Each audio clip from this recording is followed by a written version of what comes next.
অস্ত্র ছাড়তে রাজি হয়েছে ফিলিস্তিনের স্বাধীনতাকামী সংগঠন হামাস। গোষ্ঠীটি এজন্য একটি শর্ত দিয়েছে।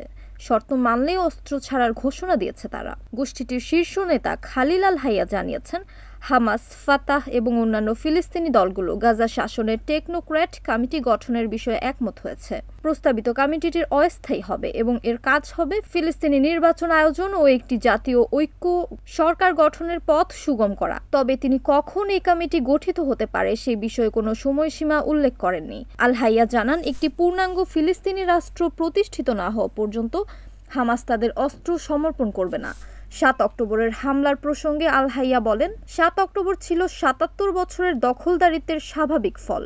এই হামলা আমাদের জনগণের বেদনা, শহীদ ও বন্দীদের ত্যাগ সত্ত্বেও ফিলিস্তিনি ইস্যুটিকে এক নতুন পর্যায়ে নিয়ে গেছে এবং দখলদারিত্বের আসল চেহারা বিশ্ববাসীর সামনে উন্মোচিত করেছে। এদিকে ইসরায়েলের প্রধানমন্ত্রী বেনিয়ামিন নেতানিয়াহু বলেছেন, যুক্তরাষ্ট্রের প্রেসিডেন্ট ডোনাল্ড ট্রাম্পের শান্তি প্রস্তাবের আওতায় গাজায় যে আন্তর্জাতিক বাহিনী পাঠানোর পরিকল্পনা রয়েছে তাতে কোন দেশের সেনারা অংশ নেবে সে সিদ্ধান্ত নেবে ইসরায়েল। রোববার ২৬ অক্টোবর মন্ত্রিসভার বৈঠকে নেতানিয়াহু বলেন, আমরা আমাদের নিরাপত্তা নিজেরাই নিয়ন্ত্রণ করি। কোন বাহিনী আমাদের কাছে গ্রহণযোগ্য বা অগ্রহণযোগ্য সেটি ইসরায়েলই নির্ধারণ করবে।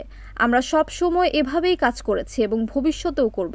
তিনি আরও বলেন, আমাদের এই অবস্থান যুক্তরাষ্ট্রের কাছেও গ্রহণযোগ্য।